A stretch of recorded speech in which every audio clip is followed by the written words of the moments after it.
நேயர்கள் அனைவருக்கும் வணக்கம். வெண்முரசு இந்திர நீளம் அத்தியாயம் 63.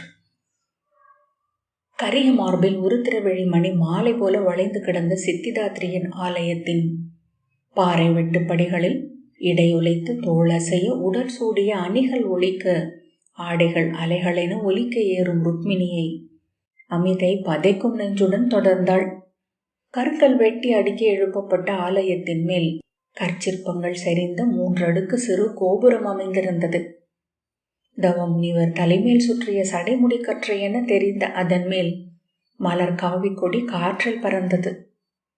பாறை விட்டு அரைவட்ட முற்றத்தில் நின்ற ருக்மிணி இடையில் கை வைத்து திரும்பி அவள் முன் வரதாவில் எழுந்த ஒற்றை நீர்விழியை நோக்கினாள். வான்வீரிவை அள்ளி சுழித்து கொண்டிருந்தது அது.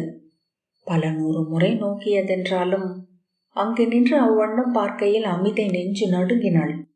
அச்சுழிக்கு அடியில் அறியாத இருளுலகங்கள் அடுக்கடுக்காக அமைந்திருப்பது போல அங்கே விழித்த கொலை விழிகள் துலங்க, உறுதி விடாய் கொண்ட வாய் திறக்க, ஓசையற்ற குளிர்ந்த காலடி ஓசைகள் முழங்க ஆழுலகத்து தெய்வங்கள் வந்து காத்திருப்பது போல உணர்ந்தாள். பூசகர் வெளிவந்து, "வருக இளவரசி, முறை கொள்க" என்றார். அவர் நீட்டிய தட்டிலிருந்து மலர் கொண்டு உள்ளே சென்ற ருக்மிணி அங்கே கருவறையின் இருபுறமும் எழுந்த அகல் சுடர் மலர் நெறிக்கு நடுவே நின்றிருந்த ஆகம் கனிந்த அண்ணலையும் அவனென்றான அன்னையையும் நோக்கினாள். ஊருரு என நின்றது உலகாளும் இருமை.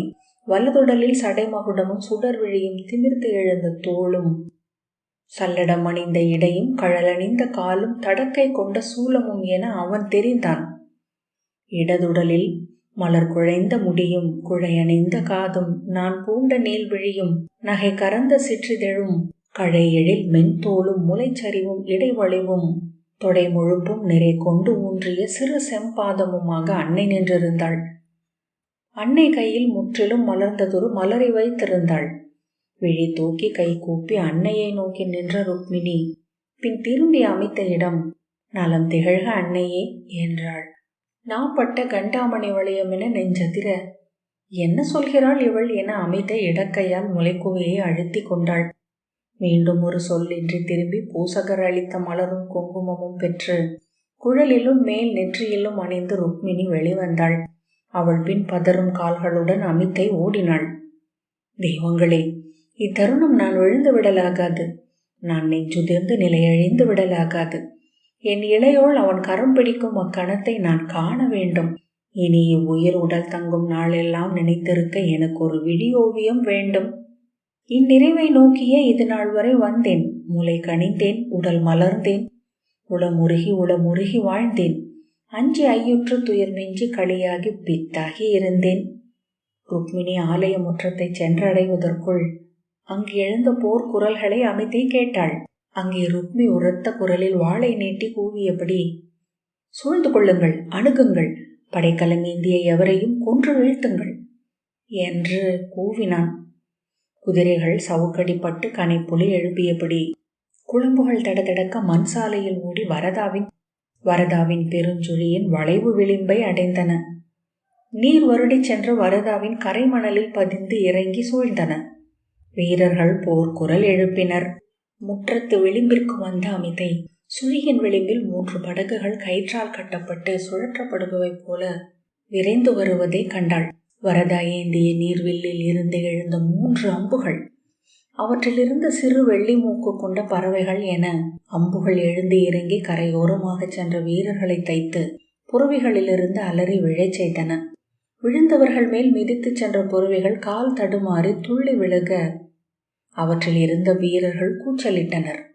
படகுகளிலிருந்து எழுந்த அம்புகள் ஒவ்வொன்றும் தங்கள் இலக்கை அடைய முன்னர் சென்ற ருக்மியின் படை முழுமையாகவே நீர்க்கரையில் விழுந்து உடல் துடிக்க நெளிந்தது. சேற்றுடன் குழம்பி புழுக்கள் என்றாகியது. முதற் படகு கரைமணலில் அடியூன்றி விழா காட்ட அதிலிருந்து நீண்ட காலெடுத்து நீரில் பாய்ந்து இறங்கி வந்த இளைய யாதவனை அமிதை கண்டாள். முன்பொரு முறையும் கண்டிராத போதும் என்றும் அருகே என அறிந்திருந்த உடல் அது என்று உணர்ந்தாள். குழல் கற்றையில் அப்பொழுதும் பீலி விழி திறந்திருந்தது. விழிகள் இமை சரித்திருக்க அவன் உடலில் ஒளி கொண்ட மான் விழி என இளநீலம் மிளிர்ந்தது. அவன் தூக்கிய கையிலிருந்து எழுந்த படையாழி பிரிதொரு நீர்ச்சுழி என வானில் எழுந்து வந்து வண்டென முரண்டு அமைந்து மலரென தலை கொய்து மீண்டது.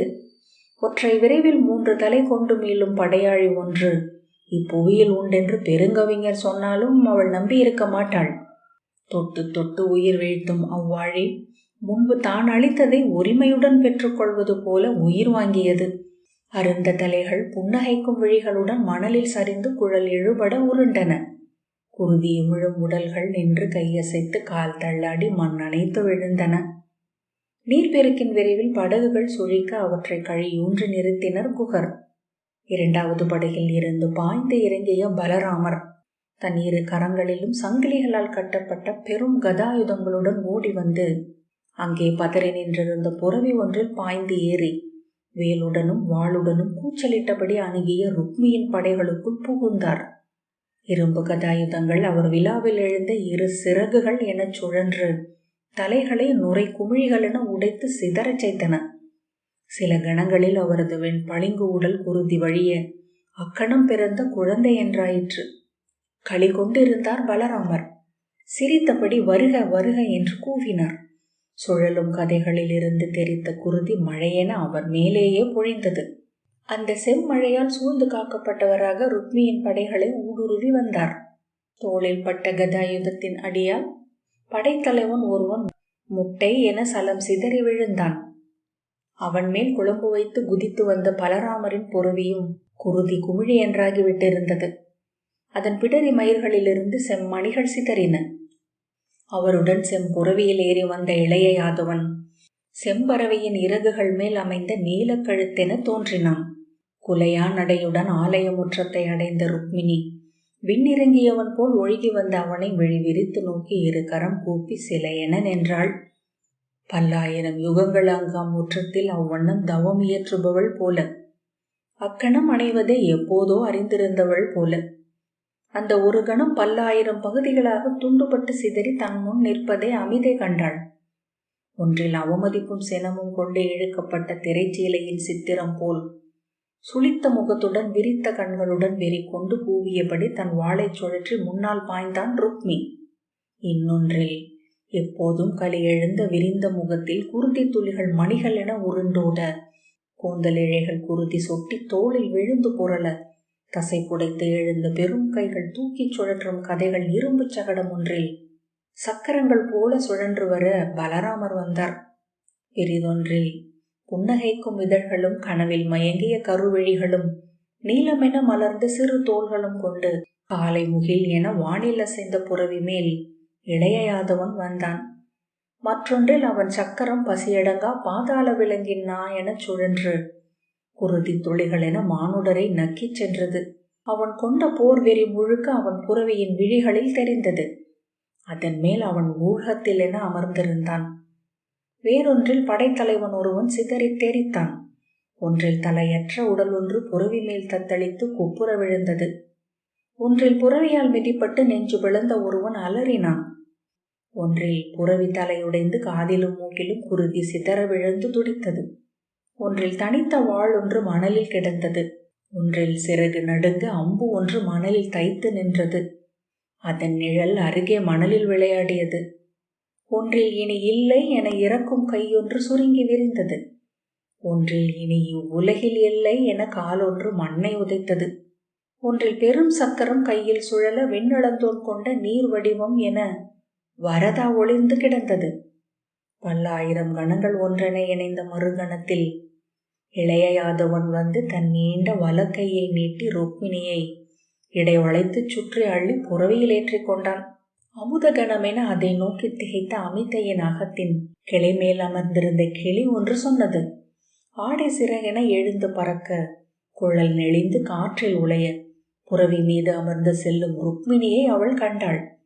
அவள் வலக்கரத்தை தன் இடக்கரத்தால் அவன் பற்றி இருக்கும் இறுக்கத்தை நோக்கி அவள் எப்போதும் அப்படியே இருந்தாள் என்று உணர்ந்தாள்.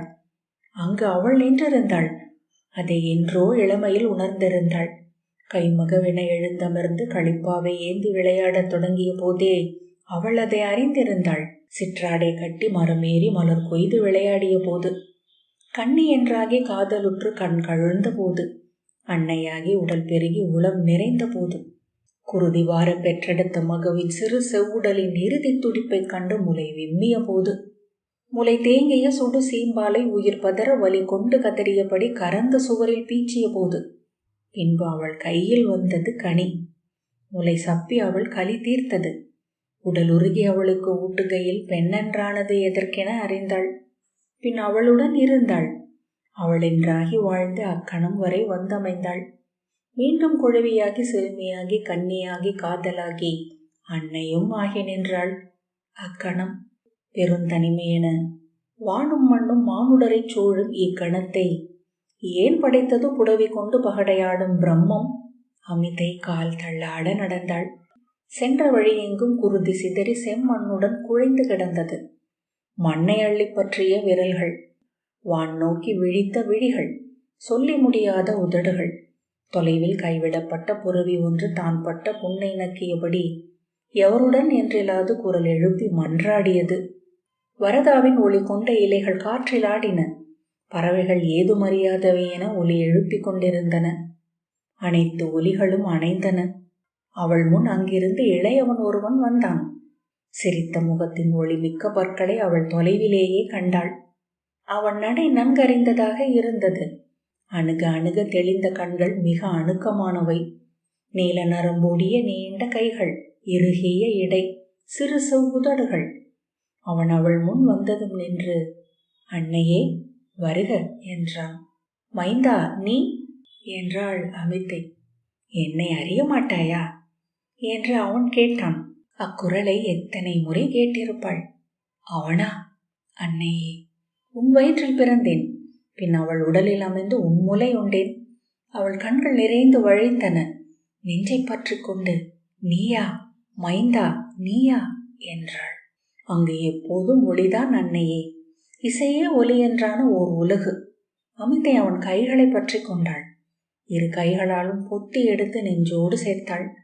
"வருகிறேன் மைந்தா, அங்கே வருகிறேன், உன்னுடன் இருக்கிறேன். நெடுநாள் காத்திருந்தேன் அன்னையே. உன்னுடன் நிலவாடினேன், தென்றல் கொண்டாடினேன், உன் கை உணவுண்டு உன் சேர்க்கையில் உறங்கினேன். ஆயினும் உன்னை முழுதடைந்திலேன். இனி முடிவிலி வரை உன் அருகே இருப்பேன். அங்கு காலமே இல்லை அல்லவா? அங்கு எதுவுமே திகட்டுவதில்லை அன்னையே." அமித்தை: "ஆம் ஆம், அதற்கென்றே இருந்தேன் என் குழவியே" என்றாள். அவன் அவள் இடையை தன் கைகளால் வளைத்தான். இறகென அவளை தூக்கி கொண்டான். "என் எடை எங்கு போயிற்று?" என்றாள்.